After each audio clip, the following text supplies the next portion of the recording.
Good afternoon, everyone. It's 2:04 p.m. on April 11, 2025. This is the April meeting of the Commission for the Study of Environmental and Health Effects of per and polyfluoroalkyl compounds. We have a quorum, and so the meeting is now open. And I know we have a couple of members in the legislature who are involved in committee work and can't be with us, but maybe joining us later. First item is approval of the March 14 minutes. Were there any questions, comments, or corrections to the minutes? If not, we'll take a motion from someone to approve. Motion by Ron. Is there a second? Second by Don. I think you got up there, got your hand up first. And any further discussion? All those in favor, please indicate your assent. Any opposed? Any abstentions? And I see Rosemary and Mindy abstaining. Welcome, Amy Costello. We're just voting on the minutes, and I don't know if you had an opportunity to vote on that or not, because I didn't see you. And you're muted. Aye. Okay, thank you. All right, commission member update. I think we have all the formalities completed for our pending members, possibly with the exception of Dan O'Brien and Ray Breslin. I don't know if anyone, Dan, I think you're here somewhere. Yes, there you are. Have you received your Senate President approval? I received that last fall. Oh, you did? Okay. All right, terrific. And then I think offline, we may need your email address, so we make sure we get you notices. Okay. And then Ray Breslin, I think, Ron, you might know something about him. We're still waiting on a Senate for him. He's willing to participate. He just hasn't gotten any confirmation from the Senate. Okay, thank you. And again, Ron, offline, can you send me his email address if you want, or anybody for that matter? Absolutely, I'll do that. Perfect. Okay. Next up is our update from DES. Okay, good afternoon, everyone. For those who are new, my name is Mike Winsat. I serve as Director of the Waste Management Division, and happy to provide the update from DES for this meeting. I'll stick with mostly the highlights, but as always, there will be a complete summary that I'll provide to the clerk for inclusion in the minutes, and that has live links in it to documents that I might refer to, so that you can not just see what was said, but also look at the supporting documents that are associated with that. So to begin, as we usually do with the Air Resources Division, obviously the facility is is closed, and the RTO has been, and all the manufacturing equipment have been dismantled and no longer in operation. So Saint-Gobain submitted a request to the Air Division to terminate their permit. And we haven't actually taken an action on that request to date. They'll be required to satisfy all their reporting requirements and submit emissions fees prior to the termination, but presumably that's something that will happen in the relatively near term here. As far as the facility closure goes, we've talked at some length over the various meetings about the demolition and decommissioning of that facility. The initial demolition permits pertain to the low bay portion of the building and ancillary structures that were associated with the facility. And that demolition work for those structures has been completed. A demolition permit for the high bay portion of the building was obtained in January of this year. And as of April 9th, so just earlier this week, Andy was out there for a site visit. All the exterior siding of the building had been removed, and the interior floors from the office space area had been removed as well. Approximately 1/3 of the entire high bay portion of the building has been removed, and 1/4 of the roofing remains on the building above the southern section where most of the offices were previously located. So Saint-Gobain has indicated that structural steel will be removed and will go off as scrap steel for recycling. And demolition debris from portions of the building that were significantly impacted by PFAS contamination will be disposed of at an out-of-state hazardous waste landfill. The company is planning to remove the entire above-ground structure, leaving only the concrete floor and foundation. And they've been scarifying, as we've discussed earlier, the concrete to remove the upper portion of the concrete. And they are doing sampling of that remaining material to assess whether further scarification or removal needs to occur. They anticipate completing all the demolition activities during this calendar year. And right along, we've requested that they provide periodic status reports for the work that include a schedule for the activities that are going to be performed in the coming months. We receive monthly reports for January, February, March, and April, and there will be links to those reports in the write-up. We'll continue to remain in frequent contact with the company and to conduct periodic site visits as this decommissioning continues to ensure that the property doesn't pose any additional risk to human health and the environment following its closure. Moving on to the water-related remedies. At this time, all of the homeowners that were identified under the 24 different term sheets that were identified for a point of entry treatment system as a safe water remedy, they've all been notified as their eligibility to set up the pre-installation inspections and get those done. The first POET system was installed back in December of 22, and as of early this month, a total of 695 POET systems have been installed. And because there's a procedure for ensuring for subsequent testing after installation to verify that the system's working properly, of those 695, 670 of those systems have completed that verification procedure and are therefore considered officially complete. They'll still be subject to regular operation and maintenance service, but basically they've been determined to be effective and working. Then regarding, let's see here.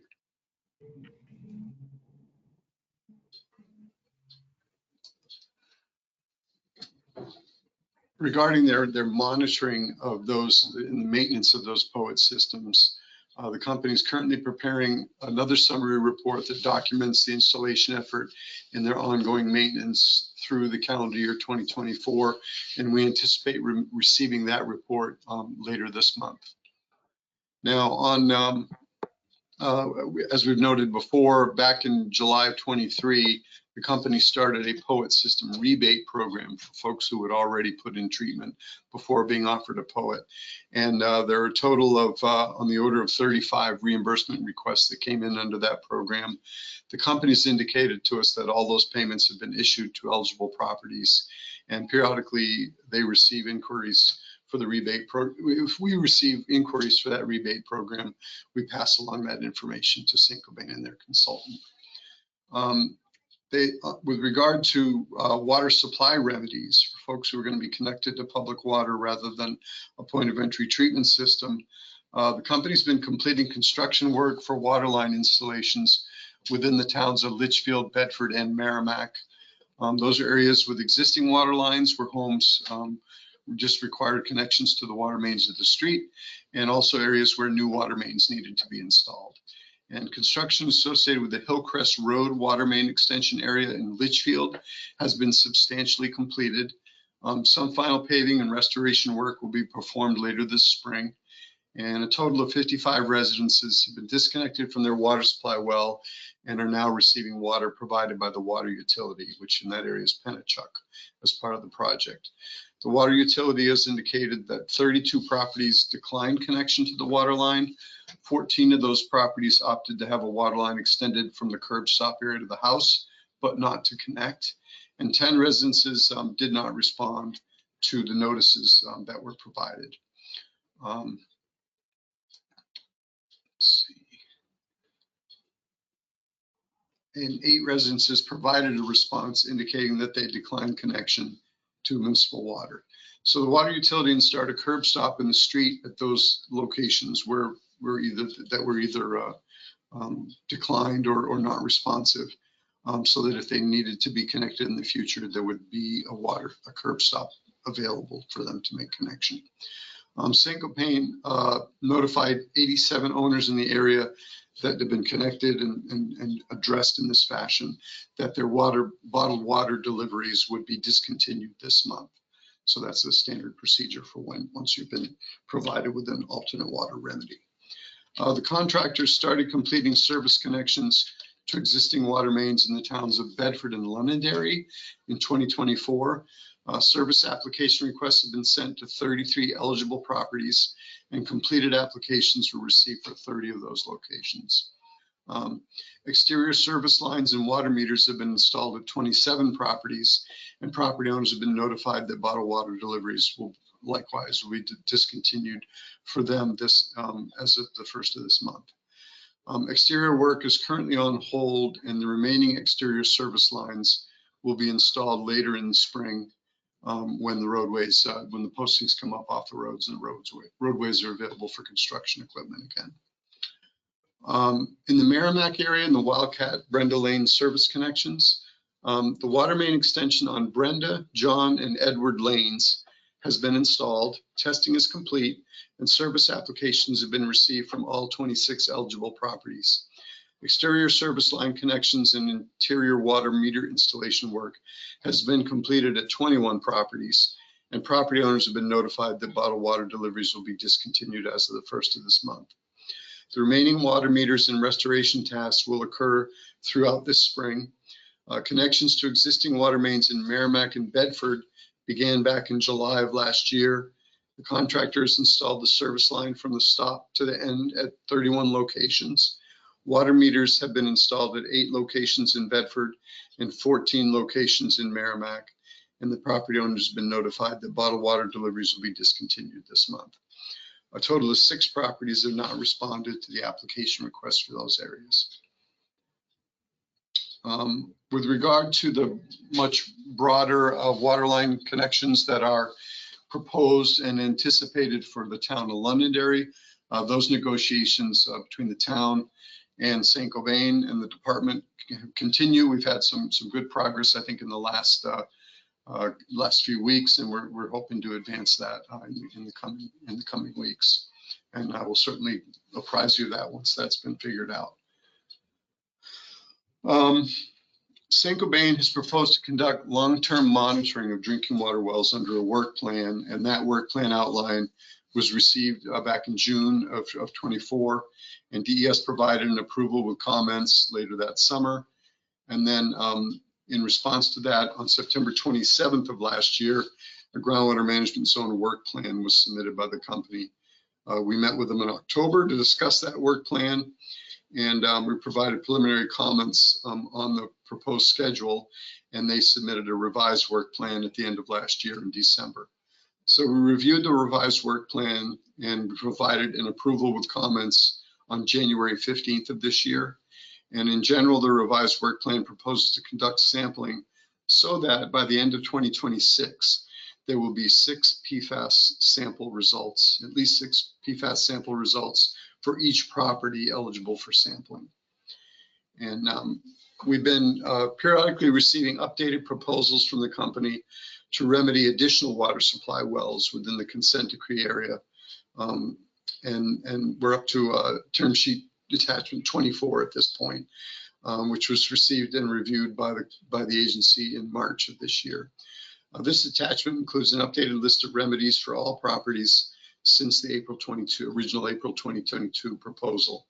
And we anticipate that the next proposal will be submitted in May of this year. With regard to water supply sampling, the company is currently completing residential well sampling in accordance with that revised groundwater management zone work plan that was submitted back in December that I mentioned before. And as of April 2nd, St. Copain has resampled approximately 350 properties that were eligible for monitoring under the revised work plan. They anticipate sampling approximately 150 to 200 properties per month to meet the requirements of the work plan. and they'll be submitting bi-monthly status reports on the sampling effort. So properties that exhibit exceedances of a drinking water standard will continue to be issued bottled water eligibility letters and will also be identified in monthly alternate water status reports to the agency. Since the start of sampling associated with the revised work plan, approximately 35 additional properties have been identified as exceeding the ambient groundwater quality standard for PFOA and have been offered bottled water by the company. So I typically provide an update of how many properties have been identified for sampling and how many access agreements and all that.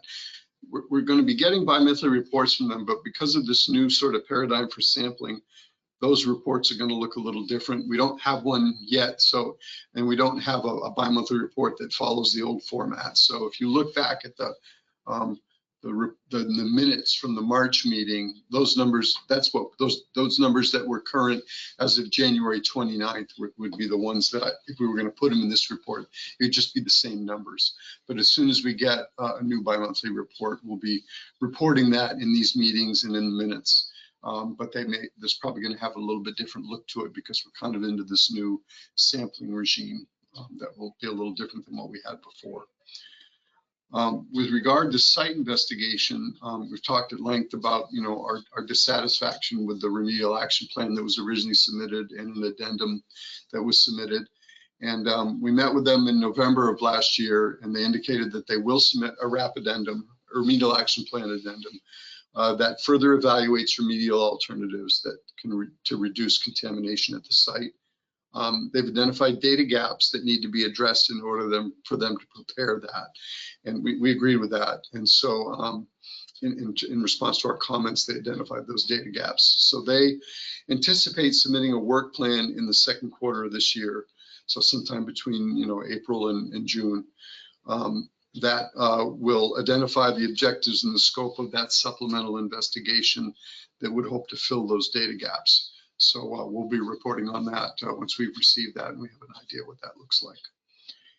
And then beyond that, as always, the report will include, or the text that I provide to the clerk that will be included with the minutes includes some graphics that describe the degree of completion of the remedies for the various water remedies for the town. So just in general,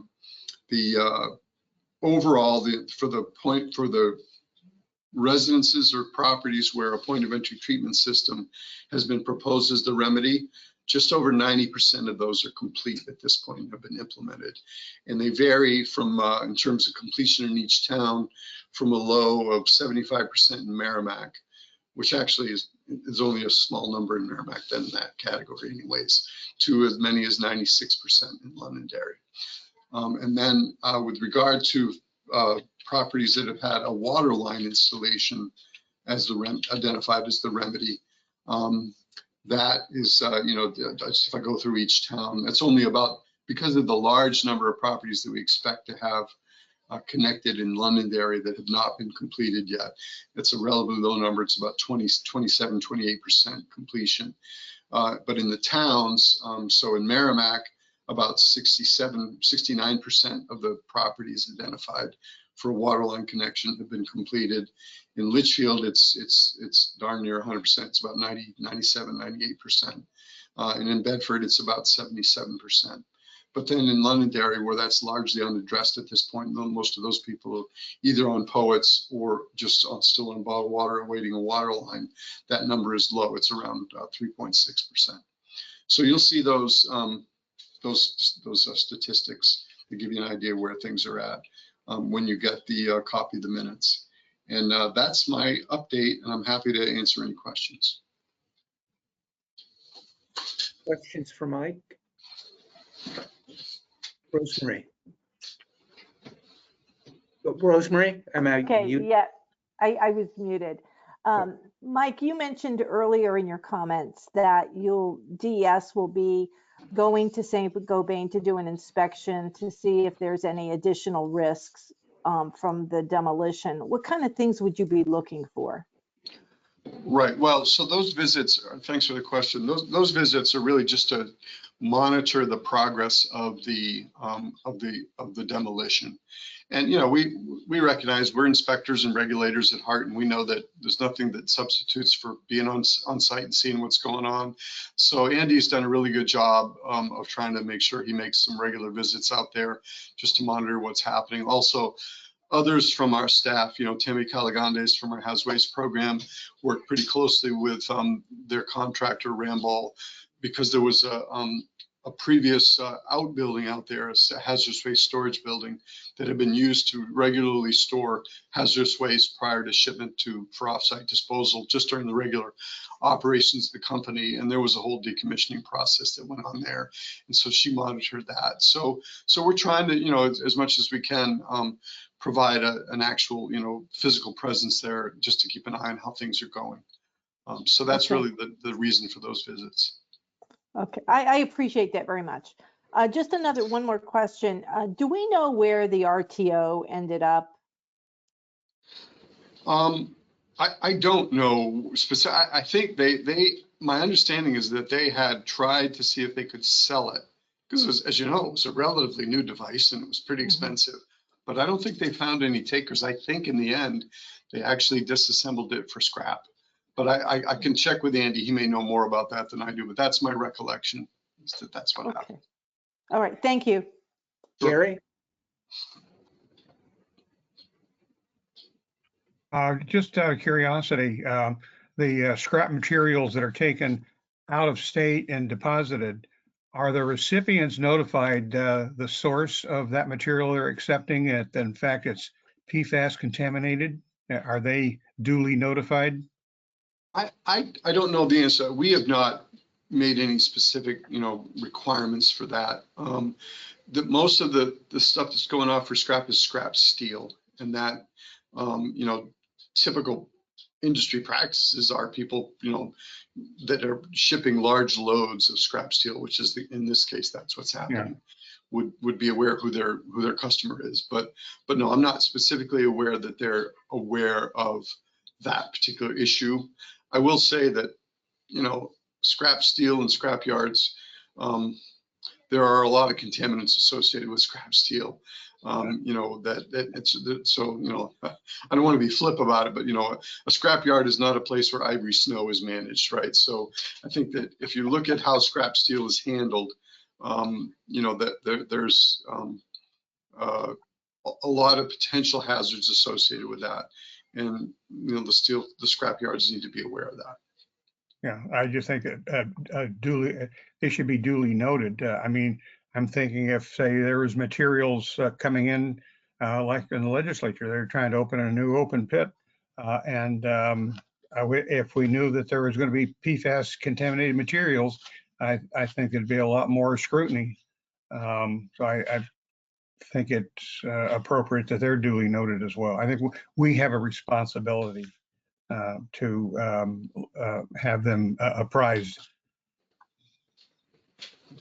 I can check with Andy to see what he knows about what those communications have been. It may be that I'm not necessarily aware of exactly what happened. I do know that for the materials that were considered to have been significant, with the exception of scrap steel, the materials that have been considered to be significantly contaminated with PFAS have gone for disposal at a licensed out-of-state hazardous waste landfill. And I can assure you that when those landfills receive materials, they know what they're getting, because there's a pretty rigorous process for getting approval to dispose of something like that in a hazardous waste landfill. Other questions for Mike? Maureen? Thank you, and thank you, Mr. Wimsatt, for your report and answering my question. I often think of House Bill 478 that I introduced in 2021. I think Representative Rung is the only co-sponsor on this call, but you may recall that was a response to the St. Gobain agreement with the Merrimack Water Village District in regards to remediating wells 4 and 5 filtration. And I can't help but think that October 27th, 2025 is only 6 months away or so. The clock is now really ticking. Last I knew, there were talks with the AG's office, DES, and so forth. Perhaps there are more updates at this point regarding that situation. Thank you. Yeah, I mean, if you're referring to, the MVD's situation where they were provided, their agreement gave them 5 years of operation and maintenance, and then beyond that, no coverage. That has been vetted fully from the AG through MVD through the company, and unfortunately, the agency and the state is not in a position to amend that agreement. That was an agreement between MVD and the company.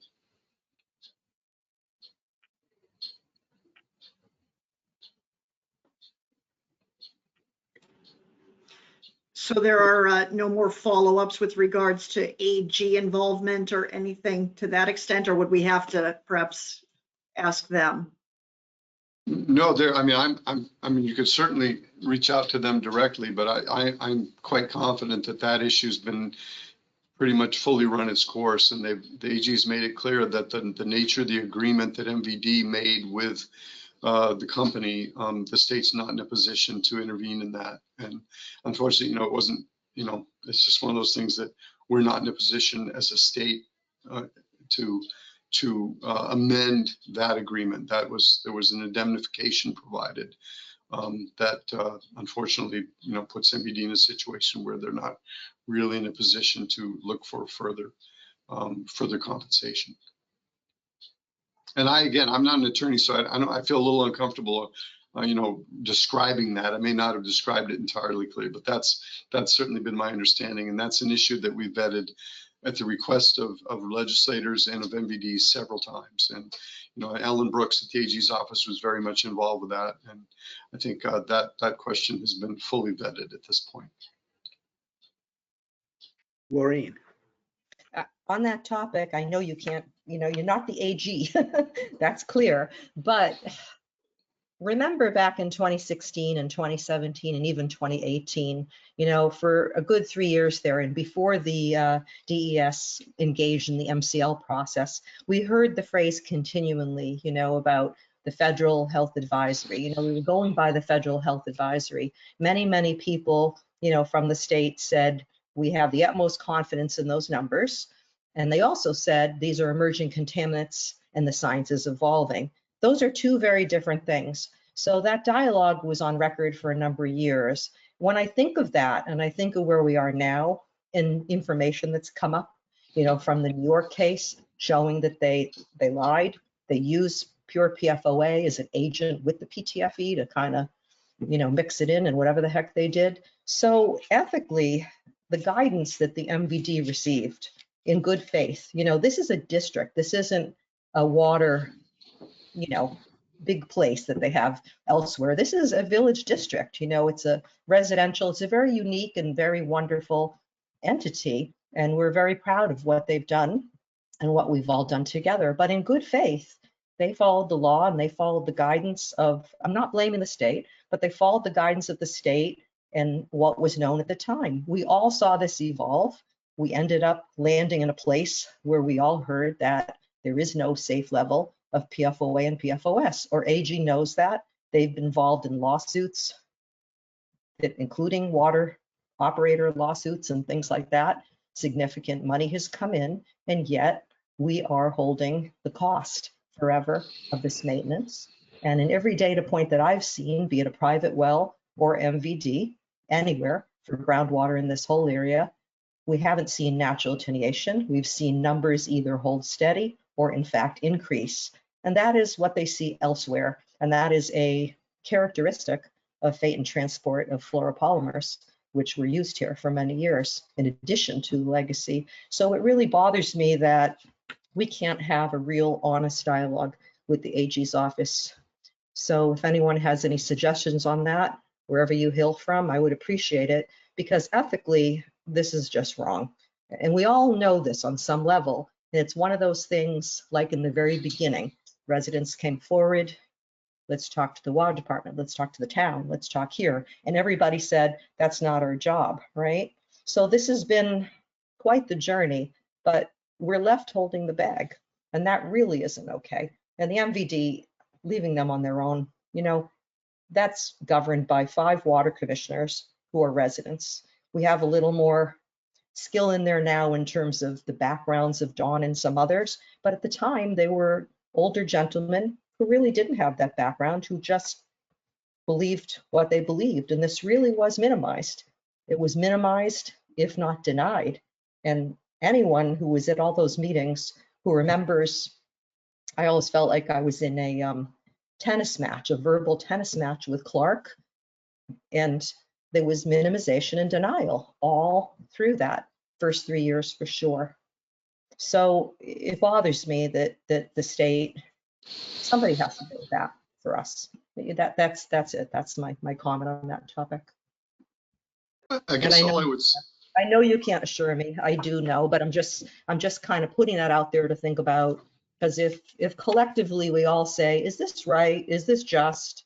It isn't pie in the sky stuff I'm talking about. It's nuts and bolts. It was wrong from the start, and we learned on the job. We all learned on this job, even people in the state. You didn't sign on for this at the beginning of your career, I'm sure. It's been quite a learning experience for everyone. So to go back and, at some point in this process, the knowledge we have now and what the state knows now, they didn't just learn it last year. We go back a few years before we really felt that we really had our handle on that. That was the moment in time that we really should have done something about this, including the state's consent decree with the 70 parts outside a certain level. They've really been minimized and denied, and their liability has been controlled.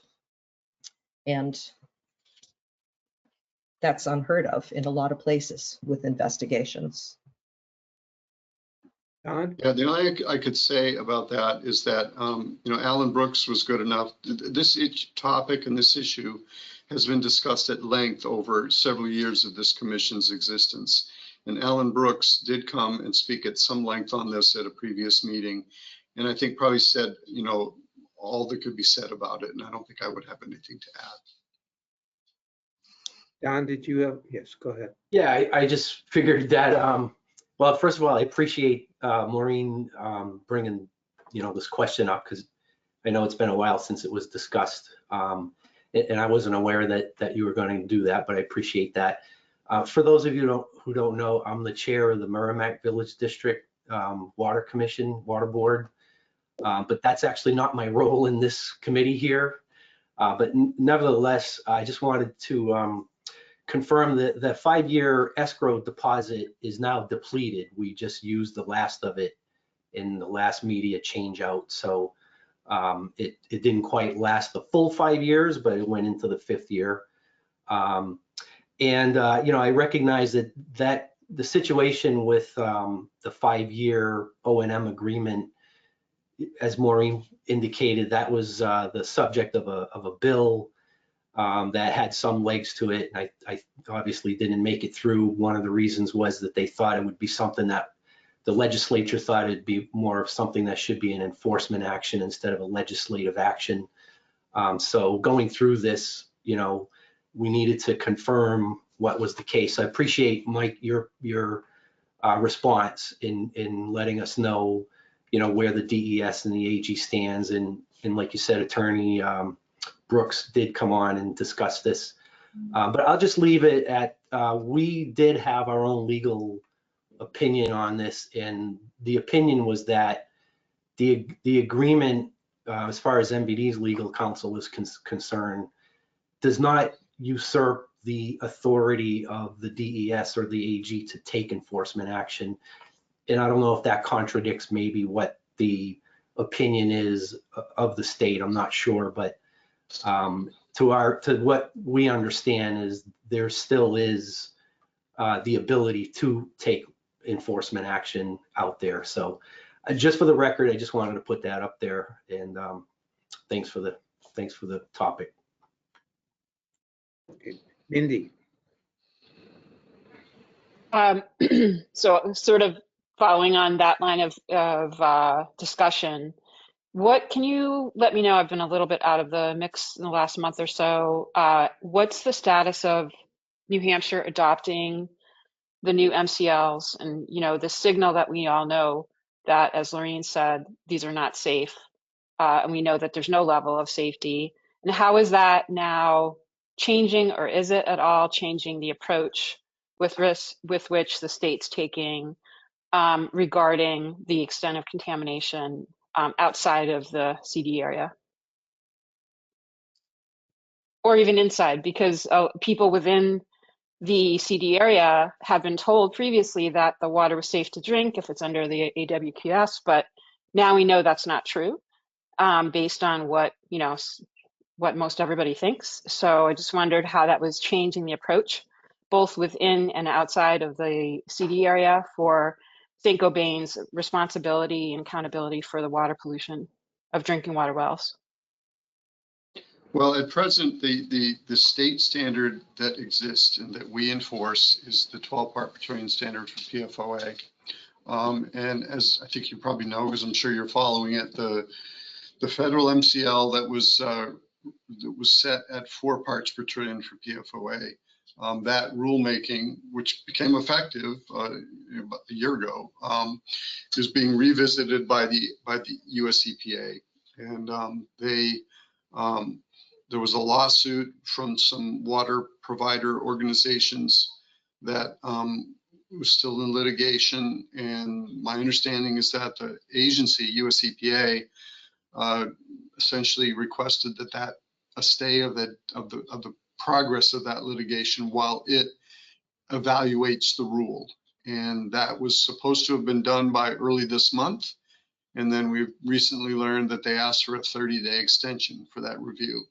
So I think that review, I think they got that extension from the court. And so I think that review is due to be completed by early May, around May 7th or 8th, something like that. So we're watching that with interest to see where that ends up.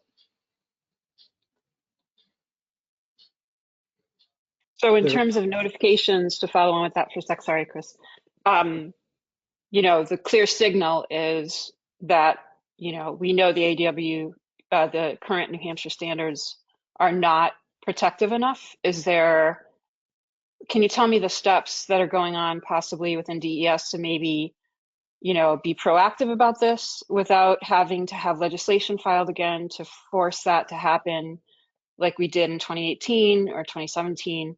And can you tell me how that is informing what you tell people now about the results they have that are in excess of the current EPA rulemaking standards and the DES, the state of New Hampshire's standards? Are you telling people differently?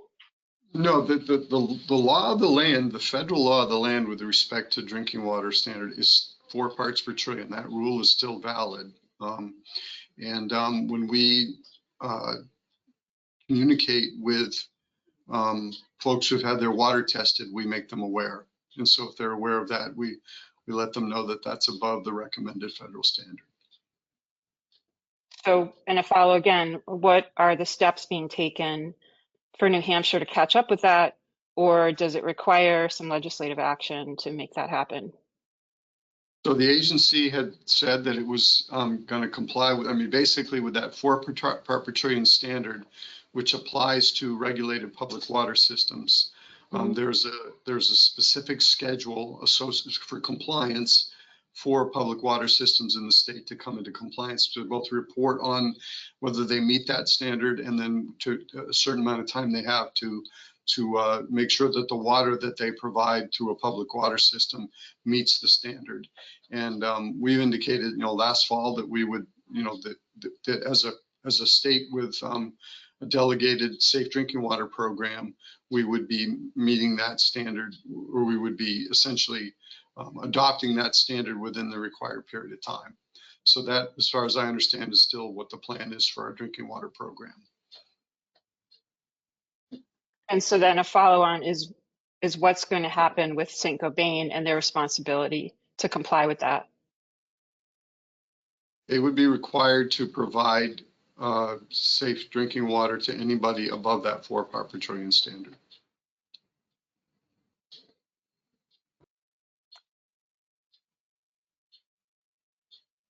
So are they not being required right now, or is there a schedule for that to happen, or what? I'm not getting the answer that I'm asking. So what is going on with that with respect to the people who are drinking water from their private wells or otherwise within the consent decree area and outside, as far as I'm concerned, who are drinking water above the EPA MCL? What is going to be the responsibility for Saint-Gobain to pay for that? And when will that be implemented? So from the standpoint of state enforcement of the responsibility to pay, once the state adopts a 4-part per trillion standard, it would be enforceable and it would apply under the consent decree. So the state's going to require legislation to do that then, I guess it sounds like. I don't know the answer to that. I don't know whether legislation would be required. Mike, I was going to ask you about the state rebates for water that tests 4 parts per trillion and above, and this is probably as good a time as any to bring that up. Does that apply within and with inside and outside the consent decree area? Yes.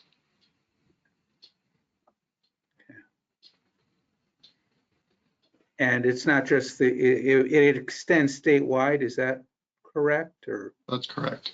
That's right. okay, other questions for Mike?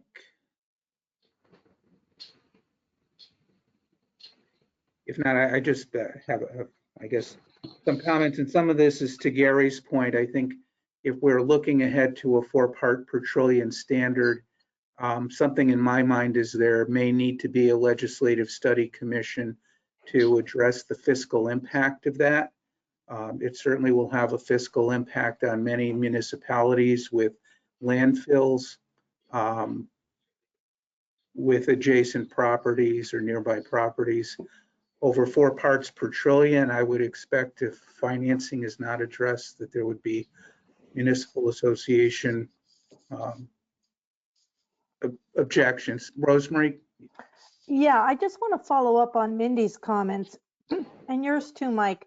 My understanding is, and I've got to go back and look at the RSA, but I think when we established or updated the last MCL related legislation, that it will change to align with federal MCLs. So we wouldn't need additional legislation, that if the federal MCL dropped, so does the states.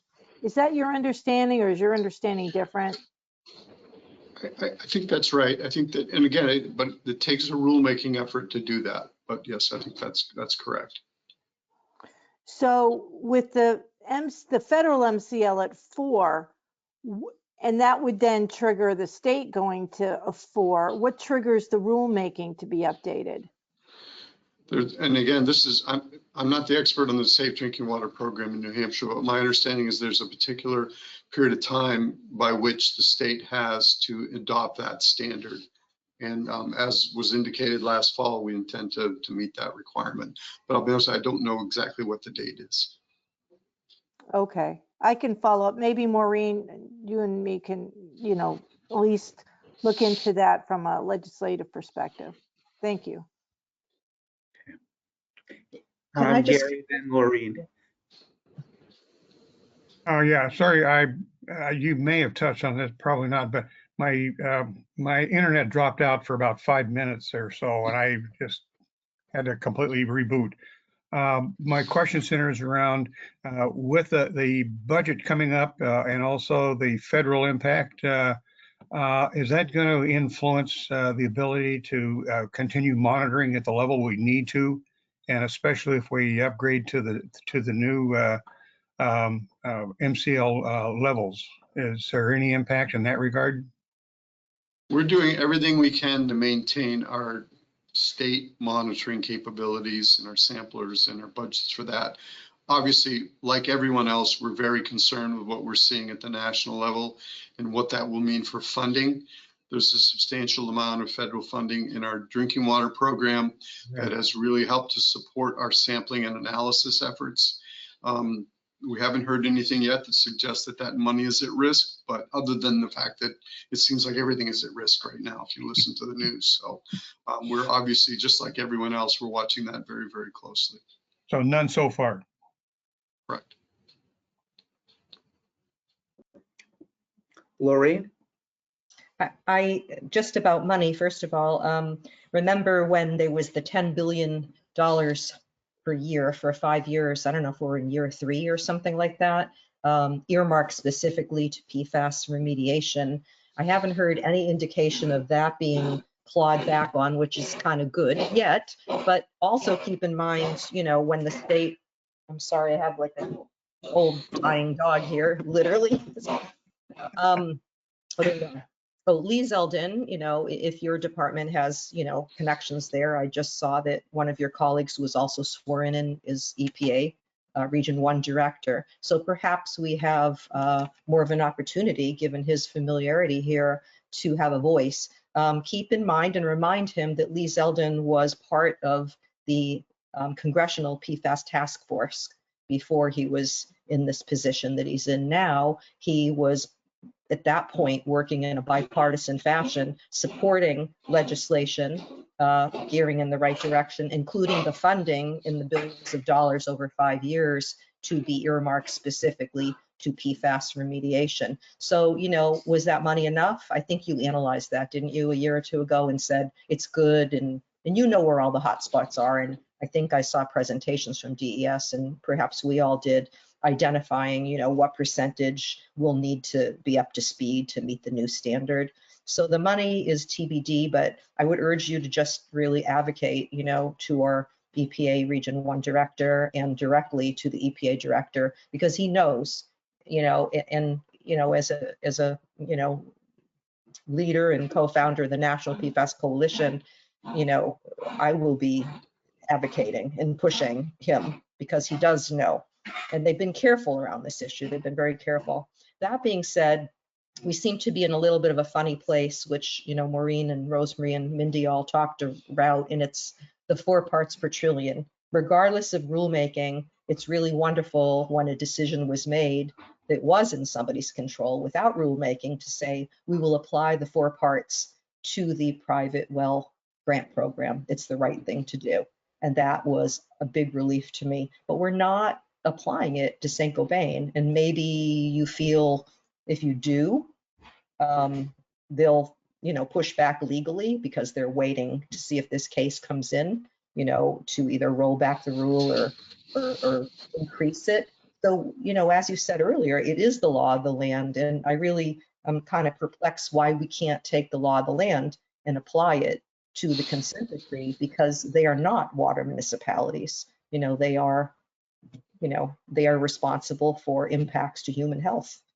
So there's a discrepancy. You know, we're doing it for the private wells, that's great. But if you're inside the consent decree area and your well tests in that 9 and 11 parts or 7 to 9 and, you know, all those categories that you've broken down with us in the past, you're either A, supposed to do something your own expense, or B, you know, sit tight and wait, and you're not even going to receive, plastics are not the answer, not even receive, you know, bottled water. So that, you know, you know the numbers, how many homes are between 4 and 12 parts, and those folks should be outraged. You know, I don't know if they're informed enough to know what's going on. The average person doesn't know what's in all of our heads.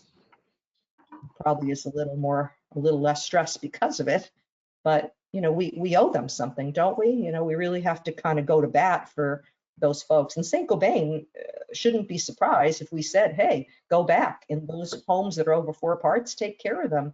They should not at all be surprised.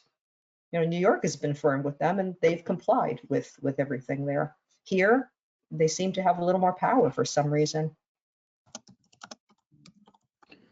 Well, I don't know that I would describe it as them having more power. I think that we're following the law at this point, and it may be taking a little longer than people would like for everything to reconcile here, but we're going to continue to follow the law, and we're going to apply the consent decree as it was written. And I'm not sure what else I can really say about it.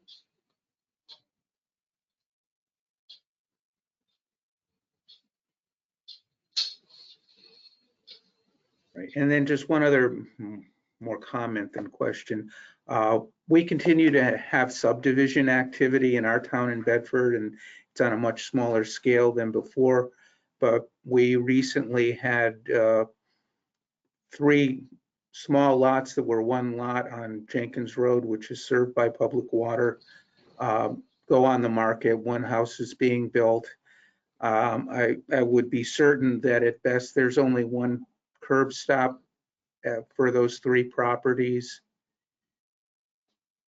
It's not, I don't know whether they're going to be on wells or whether they're going to connect, but it just seems like there's opportunities over and over again for properties to fall between the cracks. You know, in the remedial action plan draft, there was going to be checking with the town assessors every 6 months to see if there were new properties or sales that were something that would trigger new sampling. But I just have an ongoing concern that properties are falling between the cracks. And I don't know, Mike, if there's any mechanism in place to presently to identify new properties that should be sampled, or notification should go out that there's a public drinking water connection that St. Cobain has to provide. Yeah, that's a fair, that whole issue of a new subdivision where a water line already exists. That's a fair question where that would, I wouldn't want to try to opine on that directly here without a little more thought. There are particular cases or properties where you think that's a question. If you want to forward those to us, we could take a look at that, because I think the details are going to matter there, and I want to make sure. I don't want to freelance and give you an answer now. I'd like to really think about that. And sort of aligned with that, we have a lot of accessory dwelling units being added. Some of them tie into existing wells, but some of them involve new wells. And Bedford's always been very open to ADUs, but many other communities in the state have not been. But that's a pretty robust area. We approved 3 at our planning board meeting on Monday. So it's very active, and there's, again, another group of people who potentially will fall through the cracks. Yeah, I mean, I guess it goes without saying, but anybody drilling a new well in this area should absolutely have it tested for a lot of things, not just PFAS, but certainly should have it tested for PFAS. And, you know, there's an opportunity to get assistance with that if people want to reach out to us for sampling for PFAS. And certainly for areas where alternate water has been provided because of known PFAS contamination in the area. If there's alternate water there, then any new accessory dwelling units or new homes in those regions really should be looking to connect to public water. They shouldn't be drilling a well. I'm on my planning board, so I can wear people out by talking about that when those things come up. I'm sure they're tired of hearing me from me about it. I'm not sure what goes on in other towns. And it sort of goes back to something I hope to be able to do, and I haven't done, which is get the municipal association involved, because they have a good outreach capability to communities, and possibly the regional planning commissions. But again, Gary, to your point, going forward, there's a lot of work of a different nature that needs to be done. Exactly. Well, and there's likely to be, you know, when a formalized groundwater management permanent zone gets established, it will likely have to be, the town's going to have to play a role in that, because shy of individual recordations on deeds, which people don't really like much, then, and because of the sheer number of properties involved, thousands, it will likely be some kind of zoning overlay district that shows, okay, this area has either existing or known or potential impacts from PFAS contamination. And so, you know, to the extent a workman-like title search is done upon property transactions, that would be identified and the purchaser made aware of it, so they have adequate notice that they, you know, prior to transacting the property, that there's a concern about that. So we're looking at that. That's a really, I mean, this is very unique for us to have such, obviously, to have such a massive area that's impacted by contamination from an individual source. Hmm. So we're looking at, one of the things we're going to be figuring out when we issue that permit is what do those notifications look like and how do we best accomplish them. But I think right now, I mean, the towns absolutely can and should play an important role in helping their residents understand the potential, risks associated with this. Okay. Any more questions for Mike or comments on Mike's report? If not, the next item that we were going to discuss, soil contamination at the St. Gobain site, we're going to postpone until, or I'm going to postpone until May 9th meeting, so Jeff Martz can be present, and there may also be some updated information that is available at that time as well. It also had on soil the new pending regulations, nothing specific that I have to mention other than there is I think a public hearing that will take place sometime in the June and July period, and public hearing, and then public comment period will also end in that time frame. And then there will be a final filing in October of 2025 is my understanding. So I don't know if, Mike, you have anything to add to that? Yeah, I would just point out that rulemaking, I mean, there are amendments to ENVOR 600, which are a broad site remediation paradigm and structure for investigating and cleaning up contaminated sites. But I do want to point out that the rulemaking that established the soil remediation standards for PFAS is already complete and on the books. That is done. That was done last year. And this is other portions of that chapter of rules are having some changes made. And because it's part of that, Jeff provided, and I think you may have participated, Chris, in, a listening session on, things that we were considering and changing there and giving people a heads up on what that draft was going to look like. But understand that and we're absolutely happy to provide, and I think it's very timely to provide some information about how we intend to implement these soil remediation standards. But keep in mind that the rulemaking that established those standards is actually done.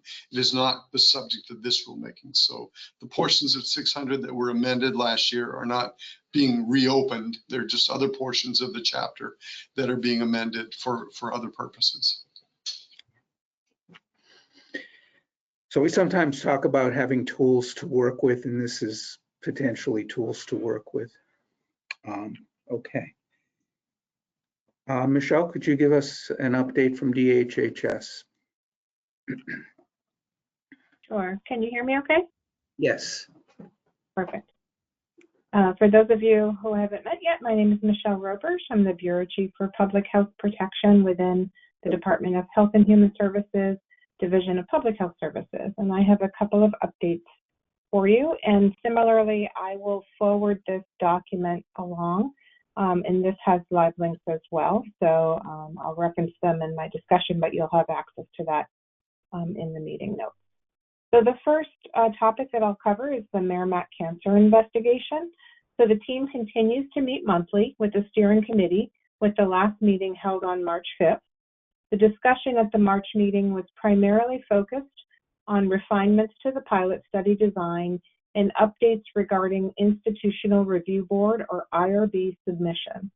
The Scientific Advisory Board meeting was held on March 18th, addressing IRB submission, specimen collection, and funding strategies for a larger study. The study, as you recall from Dartmouth's presentation last month, has four main components. The first being community engagement studios and online feedback form. So the community engagement studios are complete, and the live feedback form remains live, and there's a link to this form in my notes, which I'll forward along. The Dartmouth team regularly reviews comments and questions submitted by community members through that link, and they have ideas or suggestions related to the feasibility study. So the second component is the cancer registry data analysis. which again, Dartmouth shared some of their findings at the last meeting. So the Cancer Registry Data Analysis Team, led by Dr. Salas, is working towards finalizing the analysis with feedback from the steering committee and the Scientific Advisory Board. The team was informed of an additional data reanalysis requested by this commission, and that is being completed actually by the Department of Health and Human Services, which will include new VA cases from the New Hampshire State Cancer Registry. And to avoid presenting data from different timeframes for kidney cancer and all other cancers, it was decided that the kidney cancer analysis would be redone, adding the outstanding VA cases and any new cases transmitted since December of 2023 from diagnosis years 1995 through 2021. The discussion described above in subsequent work on the analysis did create some delays in the project. Since the reanalysis request, Dr. Salas has completed his review of the cases with ambiguous pathology codes with the help of the New Hampshire Cancer Registry and their Assistant Director, Maria Solea. To ensure proper classification of the cases of data, again, they were looking at the sort of the ambiguous pathology codes and really trying to decipher what those were. The preliminary results through diagnosis year 2021 with the incorporation of the VA data cases were part of the presentation given to the two legislative commissions, this commission and the SB 85, or I guess it's now HB 1171, I believe. Doctors Romano and Salas presented to both of those commissions last in March, so March 14th for HB 737 and March 21st for the SB 85. And I believe their slides were forwarded, so I think you all should have copies of those slides as well. And if not, please let me know and I'm happy to forward those along. So the third part of the study is a UNH feasibility study. And the Dartmouth team requested edits from UNH Survey Center to make the report more tailored to the project goals. And the first report iteration was received by Dartmouth in January of 2025. The Dartmouth team has provided final edits to the UNH Survey Center, which again, all of that survey and results will be part of their final report. So the remaining component that Dartmouth is working on is the pilot study. So the team continues to work on the pilot study design and IRB protocol, which, given the dynamic nature of the feasibility study and the IRB process, has modified the team's timeline for completion of the project as a whole. The pilot study with the preliminary activity for the remainder of the project, the pilot study is the primary activity for the remainder of the contract. In alignment with the goals of the overall Phase 3 study, the purpose of the pilot study is primarily to assess the feasibility of a larger study and to generate hypotheses for a future larger study. The pilot findings will be used to help generate hypotheses to be tested in a larger, more definitive future study. The pilot will not provide definitive information about the causes of excess kidney cancer in Merrimack, but rather will serve as preliminary data useful to support a grant application to fund this larger study. The study team has started the IRB process and are awaiting final approval. Dartmouth IRB has a multi-step process before the official IRB approval is granted. The departmental scientific review is complete, and the Clinical Cancer Review Committee assessment required for any cancer-related studies was approved on April 9th. The Committee for Protection of Human Subjects has also provided feedback to the investigators, and expedited review is anticipated now that the Clinical Cancer Review Committee approval has been received. The IRB submission process continues to move forward with the social and behavioral research plan protocol having completed departmental and scientific review on March 4th. After receiving Clinical Cancer Review Committee feedback on March 10th, The team submitted revisions on March 19th, and as I just noted, approval was received on April 9th. The study team is again expecting the next part of the review to be expedited. With feedback from the Community Advisory Board, the team sent research coordinator Dr. Kendra Hayward to 2 community events. She attended the Bedford elections held on March 11th and the Merrimack deliberative session on March 12th. The Bedford event had limited immediate engagement, while the Merrimack session demonstrated the community's understanding of the study's purpose, with several attendees expressing appreciation for the planned pilot study. Following feedback from the Scientific Advisory Board, the steering committee was apprised of updated components of the protocol during the meeting on March 5th. The Scientific Advisory Board held an additional meeting on March 18th, where feedback was provided on recruitment strategies, survey instruments, and sampling, which were integrated into the proposed study protocol.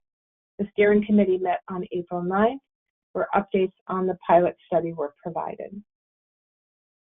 So that's my summary on the Merrimack study, and I just have a short summary on where the department is on the analysis of other cancers. So as you know, we received feedback from the commission and the community members regarding an interest in having DHHS analyze additional years of cancer registry data for other types of cancer. DHHS will update the appendix table in the Cancer Incident Report Merrimack that was issued previously with the most recent registry data through 2021, including cancer types other than kidney renal cancer in Merrimack and the 9-town study area compared with the rest of New Hampshire. Current cancer registry data for the years 95 to 2021, similar to Dartmouth, will be used in the analysis. DHHS is in the process of finalizing the timeframes for the analysis, the VA cancer data became available on February 11th, and DHHS will incorporate VA data into the analysis.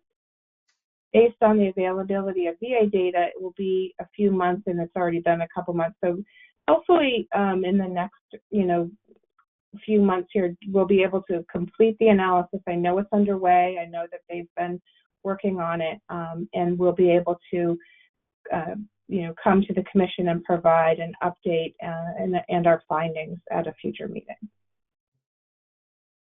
So that's my update, and I'm happy to answer any questions or take questions back if I don't have answers immediately for you. Thank you, Michelle. Questions? Don, go ahead.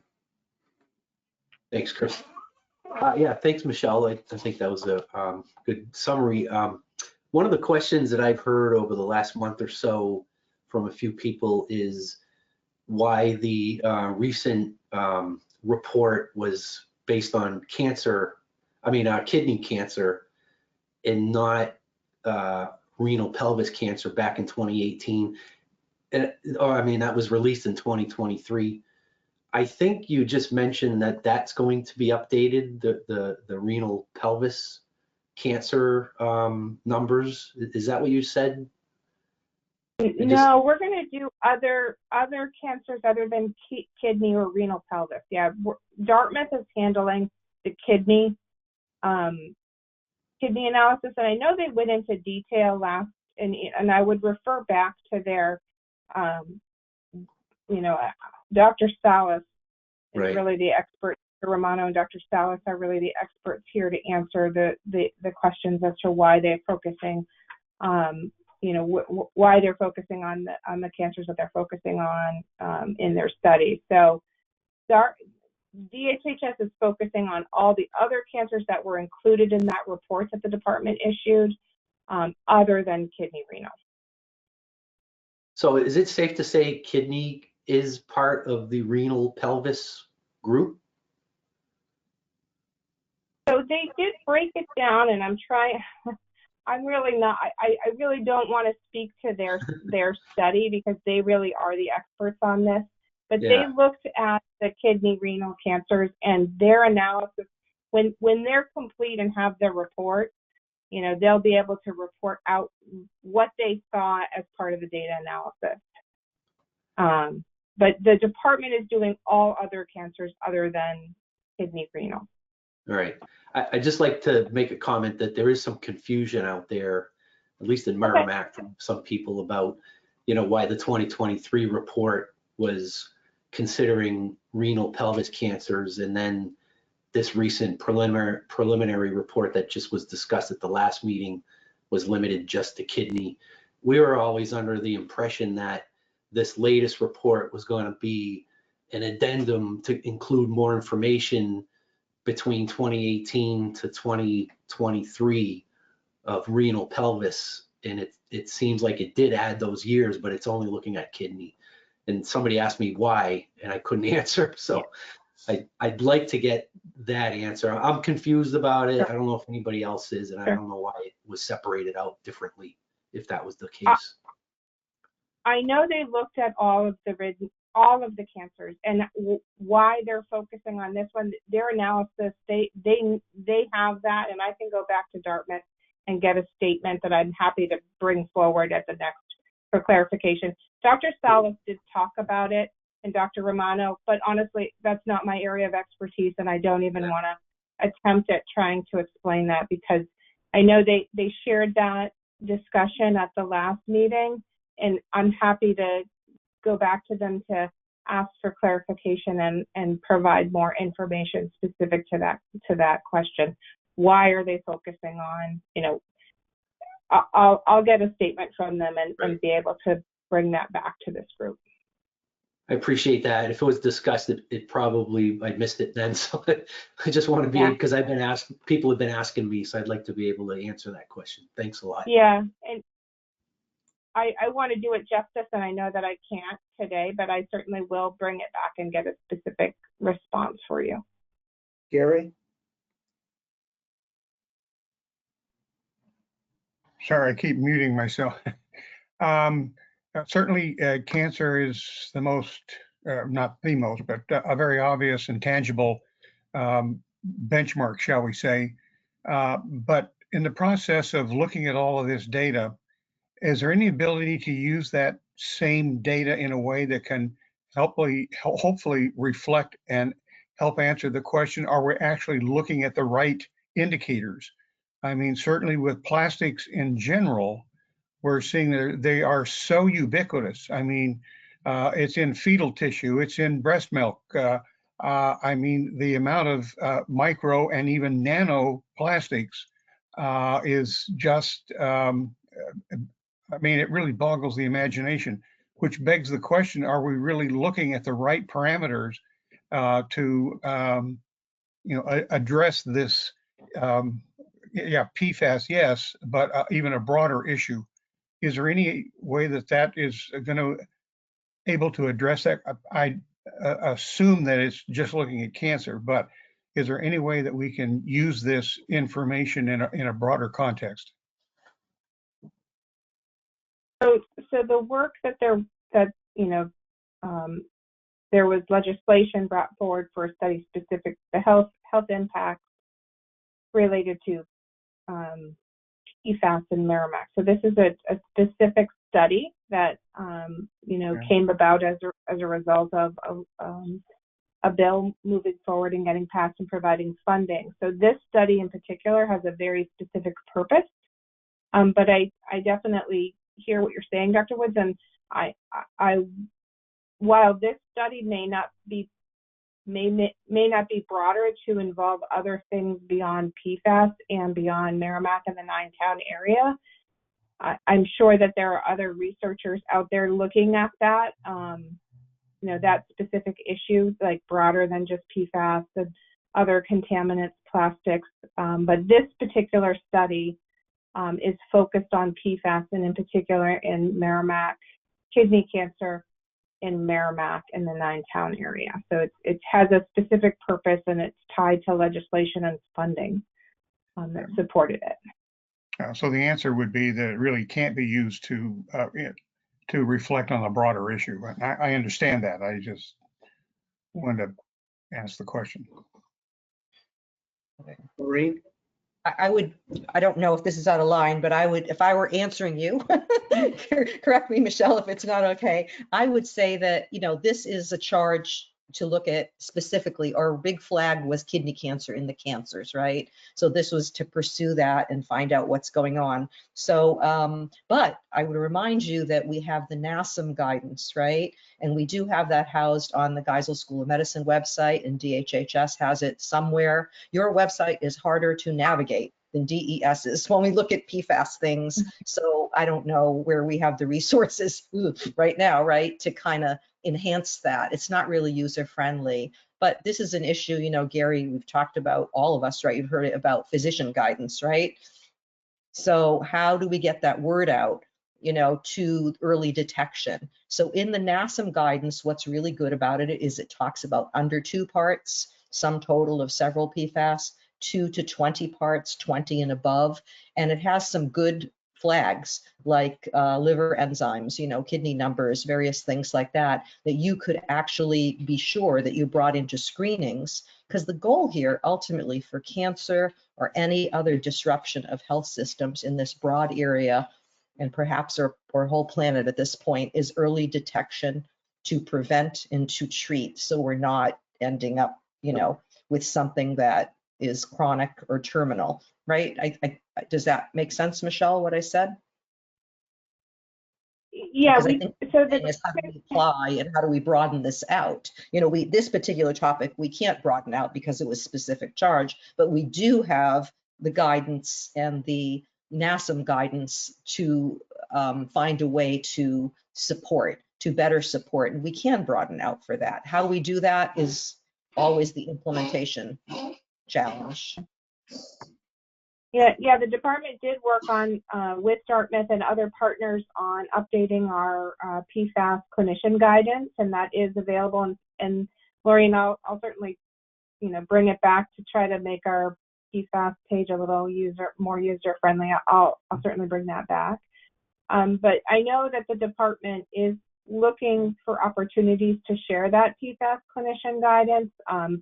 Our resources, as you can imagine, are very limited right now, and it's an ongoing situation that the department is dealing with, both due to federal funding issues and just there's just a lot going on. So our goal is to continue to work to get that clinician guidance out. So happy, certainly, if anyone has thoughts on that to help us do that, please feel free to send along, emails to me, and I'm happy to work with partners to try to get that information out. But it is up on our website. And I have a question for you briefly about the update you're doing on the other cancers. Even though the kidney and renal has been pulled out and looked at here, they don't exclusively own that data. I mean, so can you, when you do the whole redo of, is it okay? I would include it also, so all of the data set is complete, because we're not drawing conclusions from that data set. You're just updating and presenting it. And if it could all be there and housed together instead of some removed, because community members are suspicious, and some of them may say, oh, why did they take that out? And then we say, well, it's because we're studying it there. It could be listed, couldn't it? It would, in my opinion, and this is not just my opinion, but also the group, we've talked about this, there's going to be confusion because Dartmouth did a much deeper dive. And again, when I report back why the kidney and renal, why they looked at what they did a deeper dive. They have Dr. Salas and his expertise to really look at the data. So our data, obviously, because we're not going to do that, we don't have the expertise that Dartmouth does on that. So really, the kidney cancer data, that analysis is best supported by Dartmouth. So we're not going to put out confusing other numbers because it would just confuse people. So Dartmouth is really the expert. Yeah. Can you link it? Maybe when you do with the appendix and a listing, maybe at the bottom, it can be a footnote, or just so it's together for the public, because people get weird about this stuff around here. Yeah, we can definitely, make sure that there's knowledge as to why, where that kidney cancer, where, because their report's going to be, there's going to be an entire report with that. So, so that really is the best data analysis for the kidney cancer. And so we can make sure that that's clarified in our report out too. Thank you. Rosemary. Thanks, Chris. To follow up, Gary, with you regarding your question, I think when this report is final, it could inform other researchers that may be looking at the causation of diseases, including cancers, from plastics. A lot of the Dartmouth people may be looking at research and studies that have been done by other people on this, particularly the C8. So I don't see it as, I see this as maybe being a link in a chain that other researchers can use to gain more understanding about the causation of cancers from plastics or synthetic materials. Yeah, I would completely agree.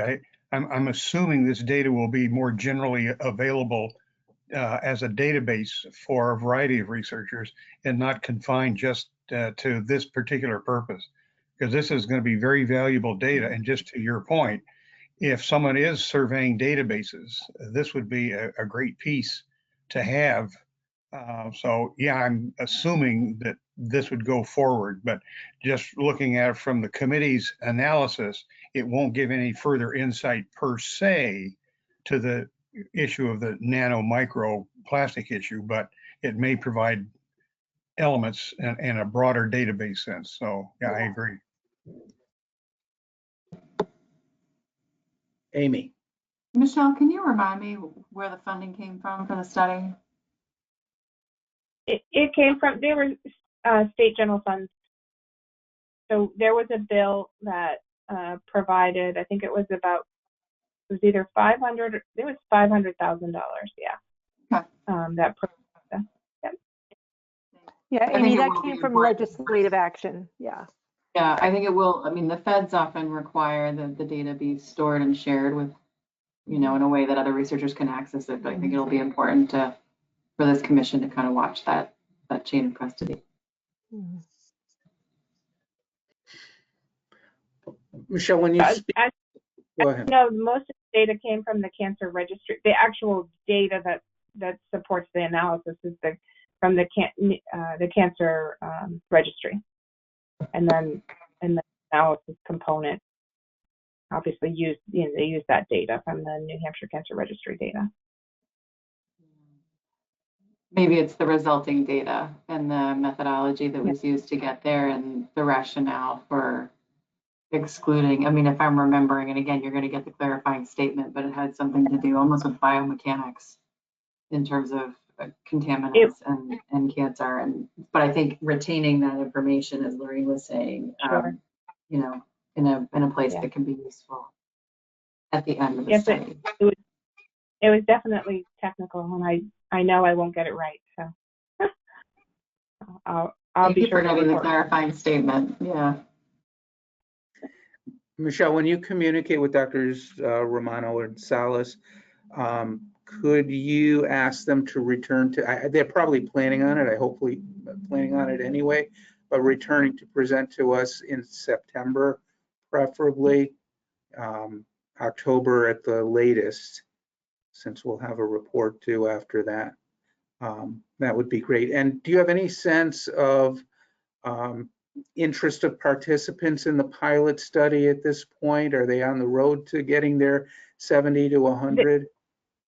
They're working on that. I know they're talking with the various committees on strategies for recruitment, and this pilot study will go right up to the end of June.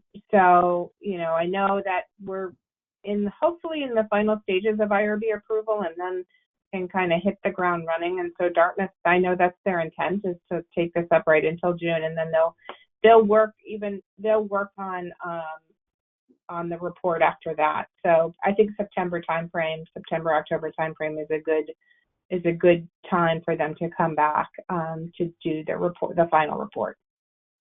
Okay. what would be nice to have for feedback maybe in May is how close they are to that goal of having 70 to 100 participants, because that will tell us whether we need to push harder and get the word out. Yeah. So that they can Okay. have a successful pilot. Otherwise, you know, the chances of a phase 4 are poorer. So, okay. Yeah. Anything else for Michelle? And if not, I know we don't have much legislation pending, Maureen, but any updates?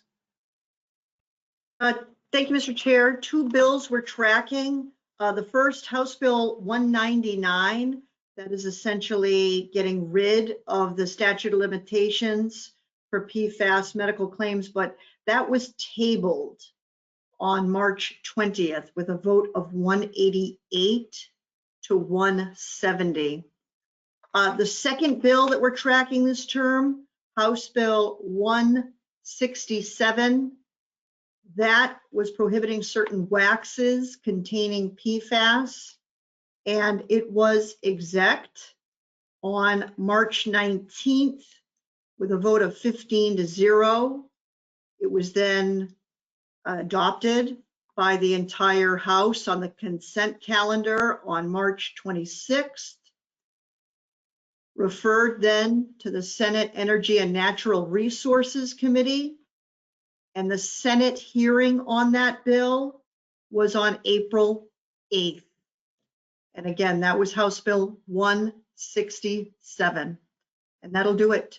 Thank you, Mr. Chair. Rosemary? Yeah, and I was at that hearing on Tuesday, and after the public hearing, the Senate committee went into executive session and unanimously supported the passage of that bill. So I expect that it will be on the consent calendar. Actually, they voted to have it on the consent calendar the next time the Senate's in session. So that looks, I don't want to jinx it, but that looks like a go. It looks like it'll make it to the governor's desk. Excellent. Great. Congratulations to sponsors. Okay, then I think that brings us to the end. At some point between now and annual report time, hopefully we can have some discussion of sludge. Mike, if we can have wastewater folks in here.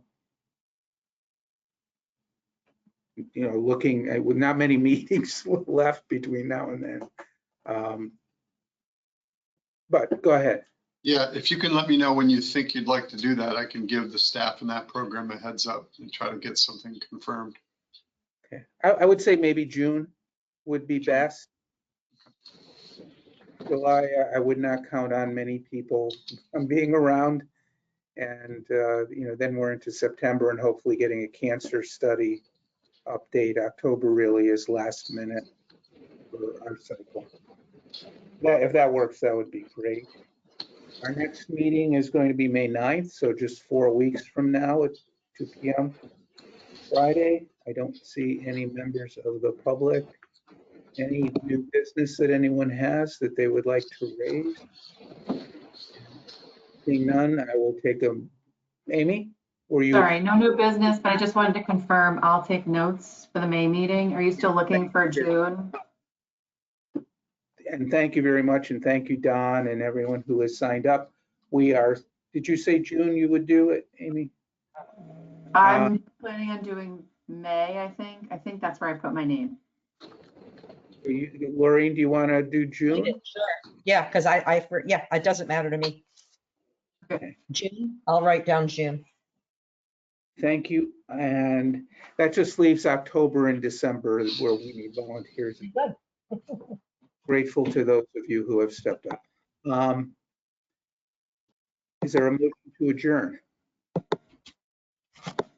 Motion by Gary. Is there a second? Second by Rosemary. All those in favor, please signify your assent. Any opposed? Of course not. Have a good weekend, everyone. Thank you for attending, and it is 3:33 p.m.